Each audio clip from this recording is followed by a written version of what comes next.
अस्सलाम वालेकुम। अमीन फारूकी हाज़िर खिदमत है। नाज़रीन, गुज़श्ता प्रोग्राम में मैंने आपको कनाडा इमिग्रेशन के हवाले से बहुत सारी मालूमात बहम पहुंचाई थी। उम्मीद है कि आपको मेरा गुज़श्ता प्रोग्राम पसंद आया होगा।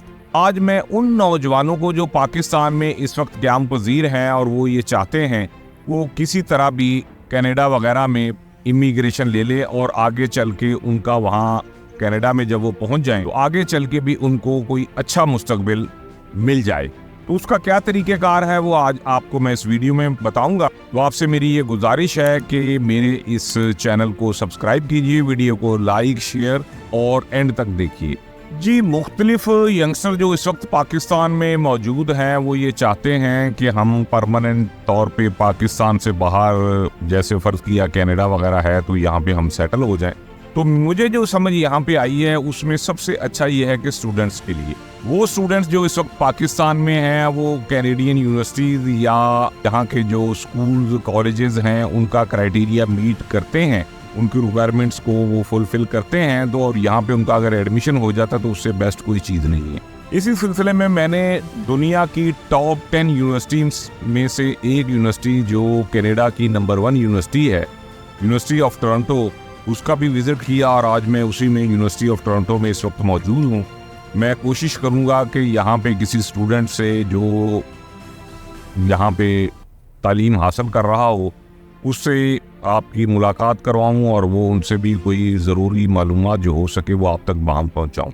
तो अभी हम चलते हैं, आपको यूनिवर्सिटी ऑफ टोरंटो का भी विज़िट करवाते हैं, साथ कोशिश करते हैं कि वहाँ पे कोई स्टूडेंट हमें मिल जाए जो आपको बहम मालूमात जो हैं वो आपको दे सकें। चले मेरे साथ विज़िट कीजिए, चलते हैं, देखते हैं। जी, तो नाज़रीन, इस वक्त मैं स्टूडेंट्स का जो हॉस्टल है यूनिवर्सिटी ऑफ टोरंटो में यहाँ पे आ गया हूँ। लकीली एक स्टूडेंट हमें ऐसी मिली हैं यहाँ पे जो इत्तफाक से पाकिस्तानी हैं और उन्होंने अपनी एजुकेशन वगैरह यहीं से कंप्लीट की है। कंप्लीट करने के बाद वो यहीं पे किसी डिपार्टमेंट में जॉब्स भी कर रही हैं और साथ साथ ये भी बता रही हैं कि उनकी यहाँ पे PR भी हो गई है।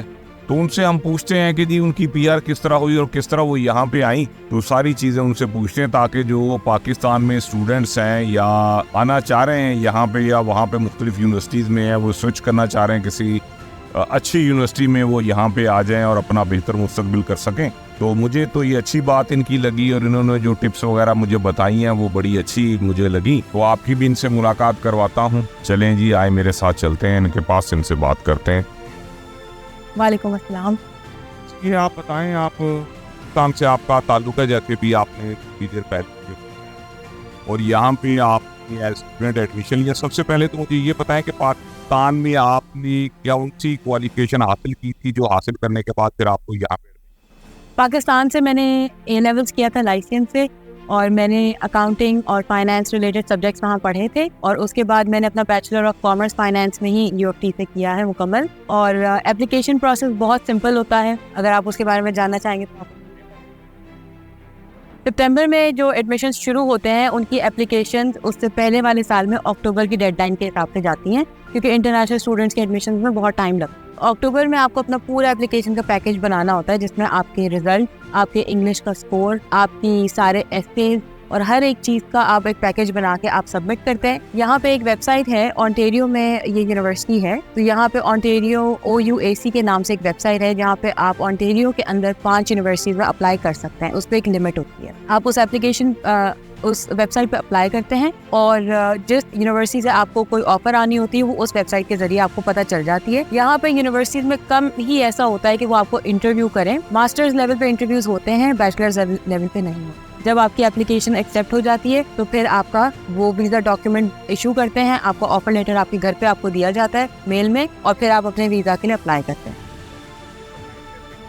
कि आप वहाँ पे E-level करके फिर आई, आपका यहाँ टॉप और कनाडा की ये नंबर 1 पे यूनिवर्सिटी है, यूनिवर्सिटी ऑफ टोरंटो। यहाँ पे आपने फाइनेंस में ग्रेजुएशन साल आपको यहाँ पे लगे और क्या है इसके बारे में अगर आप थोड़ा सा डिटेल दें। जब आपका वीज़ा अप्रूव हो जाता है फिर आप यहाँ पे आते हैं। ये 4 साल का प्रोग्राम होता है बैचलर्स का। पहले साल में क्योंकि यहाँ पे बच्चे बेशुमार दुनिया के मुल्कों से आते हैं तो उनका ये मानना है कि वो पहला साल इतना जनरल रखते हैं, आपको वो फाइनेंस रिलेटेड नहीं पढ़ाते। यहाँ पे आके एक तरह से आपने अपने प्रोग्राम में दोबारा एडमिशन लेना हो।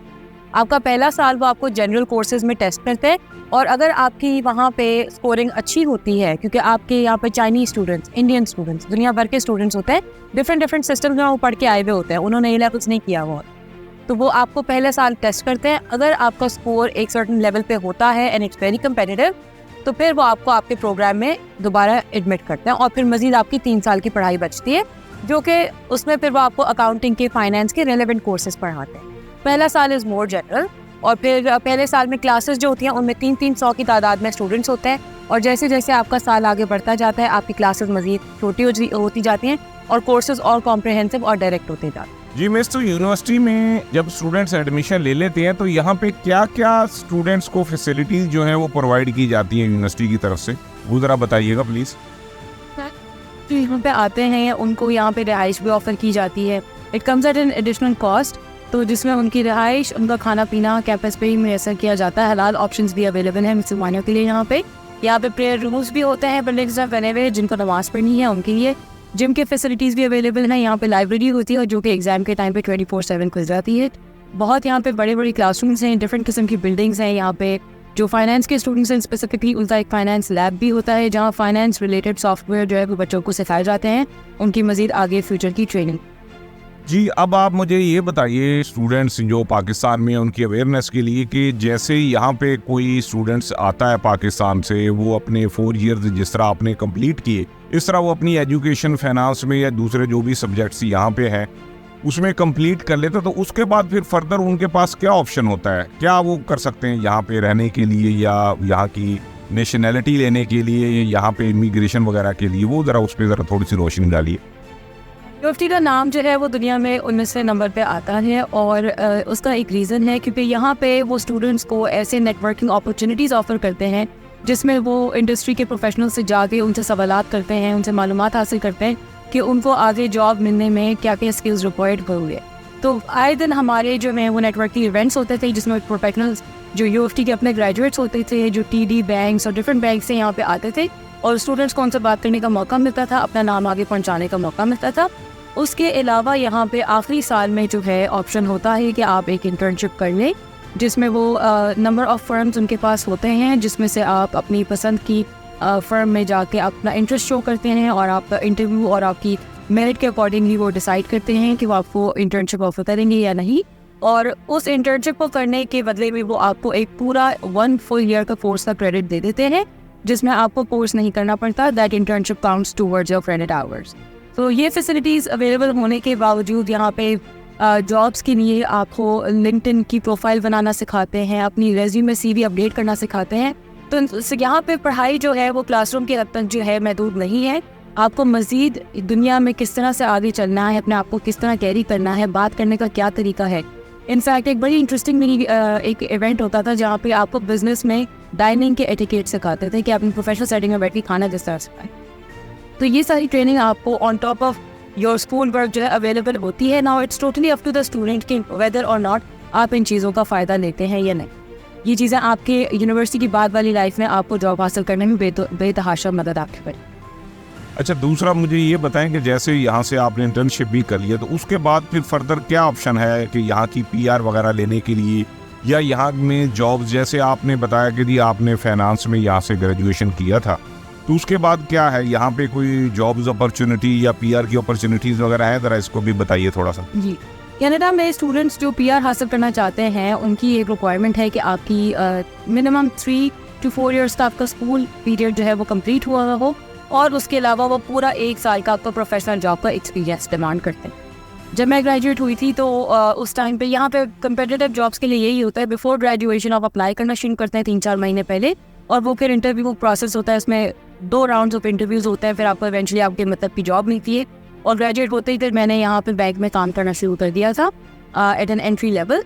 और 1 ईयर का जब मेरा एक्सपीरियंस वो पूरा बिल्ड हो गया था उसके आपको पॉइंट्स मिलते हैं। यहाँ पॉइंट सिस्टम से की जाती है PR। एक सिस्टम है इनका पॉइंट एक्सप्रेस एंट्री, और उसमें भी कैनेडियन एक्सपीरियंस क्लास के अंडर स्टूडेंट्स जो है अप्लाई करते हैं CEC, जो कि एक्सप्रेस एंट्री के अंडर आता है। आपकी पूरी प्रोफाइल बनती है जिसमें आपका ईयर्स ऑफ एजुकेशन काउंट होता है, आपका ईयर्स ऑफ एक्सपीरियंस काउंट होता है। आइल्स जो है वो अनफॉर्चुनेटली एट दैट पॉइंट दोबारा रिक्वायर्ड होता है, डिस्पाइट अगर आप पाकिस्तान से आइल्स दे के आएँ। आइल्स जो है वो हर 2 साल बाद एक्सपायर हो जाता है, तो आपको आइल्स देना पड़ता है। अपना पूरा एक पैकेज दोबारा से बना के आपका एक्सपोर्ट डिटर्मिन होता है, और फिर यहाँ की गवर्नमेंट जो है वो बाई वीकली या मंथली इवन समटाइम्स ड्रॉस करती है। अगर आपका स्कोर उस ड्रॉ की रिक्वायरमेंट मीट करता है तो आपको इनवाइट किया जाता है यहाँ की परमानेंट रेजिडेंसी के लिए अप्लाई कर। मैं ये ज़रूर मेंशन करना चाहती हूँ, कोविड के बाद चीज़ें बहुत बदल गई हैं, लैंडस्केप बहुत चेंज हो गया है। एवरेज स्टूडेंट जो बैचलर्स यहाँ से करता है उसका स्कोर 470 से 480 टच करता है। अगर आपकी कोई सिबलिंग है यहाँ पे, आपको उसके एडिशनल पॉइंट्स मिलते हैं। अगर आपने कोई मजीद और पढ़ाई की भी है, the more you add to their economy the more points you are granted. तो ये सिस्टम है यहाँ पे अप्लाई करने का, और जैसे ही वो आपको इन्विटेशन देते हैं वो आपसे अपनी सारी डॉक्यूमेंट चेकलिस्ट आपको दी जाती है। आप अपनी सारी डॉक्यूमेंट्स गैदर करते हैं, पुलिस सर्टिफिकेट एक्सेट्रा, आइल्स, बैकअप, हर चीज़ आप उनको देते हैं, जिसके बिना पे वो आपकी असेसमेंट करते हैं, और फिर आपको permanent residency once you are approve, आप फिर अपने PR कार्ड के लिए अप्लाई करें, जो कि आपको मेल कर दिया जाता है।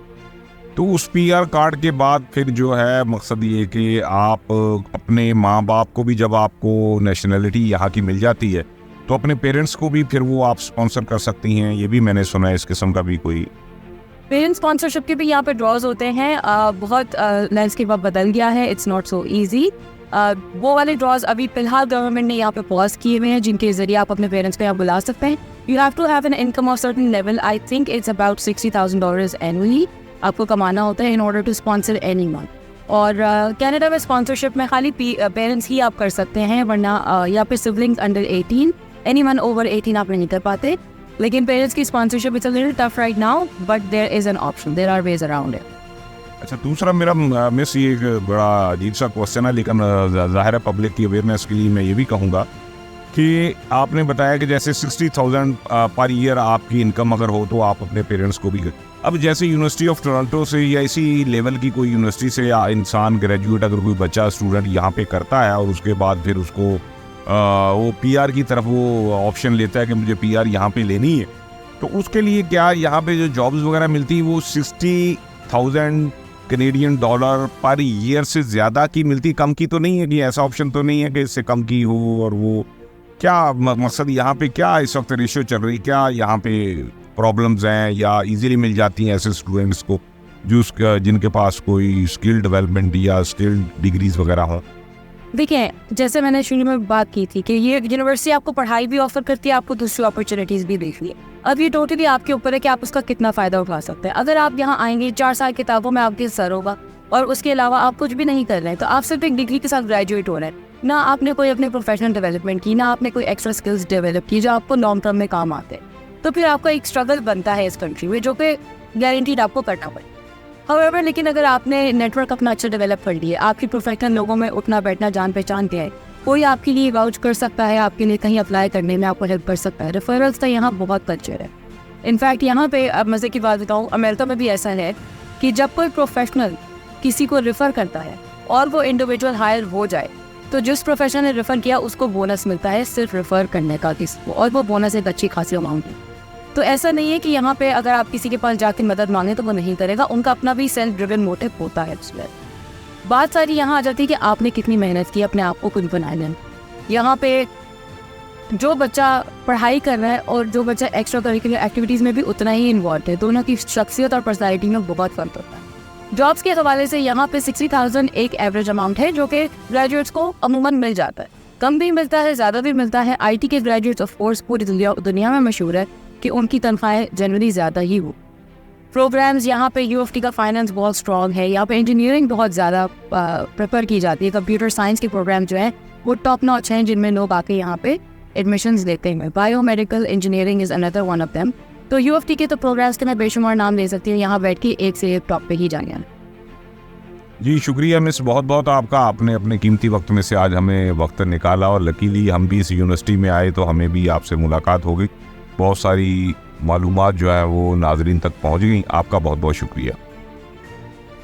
जी तो नाजरीन, आज हमने आपको इस प्रोग्राम में यहाँ यूनिवर्सिटी ऑफ टोरंटो में जो यहाँ की एक्स स्टूडेंट हैं, जो इस वक्त यहाँ के एक बड़े कौमी बैंक के अंदर अच्छी पोस्ट पे हैं, उनसे भी आपकी मुलाकात करवाई। तो इसका नाज़रीन ये है कि सबसे बेस्ट जो यंगस्टर पाकिस्तान में इस वक्त मौजूद है, जो मेरी छोटी सी नाकिस राय है या मेरा छोटा सा यहाँ पे जो मैं इतने दिनों से घूम रहा हूँ, फिर रहा हूँ और रिसर्च वगैरह की, जो लोगों से मालूमात हासिल की है, सबसे बेस्ट तरीन तरीका जो है ना वो ये है कि यहाँ पे आप स्टूडेंट्स अगर आते हैं तो किसी यूनिवर्सिटी में या किसी कॉलेज में एडमिशन लेके फिर यहाँ से अपनी प्रॉपर एजुकेशन करें।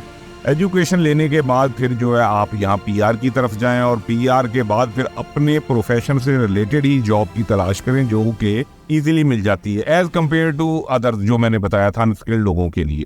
उसके बाद पीआर भी मिल जाती है, फिर यहाँ पे जो है वो पासपोर्ट वगैरह भी इनको मिल जाता है, वो अपने माँ बाप को भी वो स्पॉन्सर कर सकते हैं और इतनी सफिशिएंट वो अमाउंट इनको मिल जाती है कि जिससे वो अपना यहाँ पे रह के भी और अपने पीछे अगर कोई उनके वालिदैन है तो उनको भी कुछ वो भेज सकें। तो ये सबसे अच्छा तरीका है, बजाय इसके कि गैर कानूनी काम वगैरह या गैर कानूनी तरीके जो है वो नेशनैलिटी के लिए या कनाडा आने के लिए वो अप्लाई करे, वो मेरे ख्याल में बेस्ट नहीं है। तो इसके साथ ही मुझे इजाज़त दीजिए। उम्मीद है कि आपको मेरा प्रोग्राम पसंद आया होगा। आपसे गुजारिश है कि मेरे इस चैनल को सब्सक्राइब कीजिए, वीडियो को लाइक, शेयर और कमेंट्स कीजिए। अल्लाह आपका व हमारा हामी और नासिर हो। अल्लाह हाफिज़।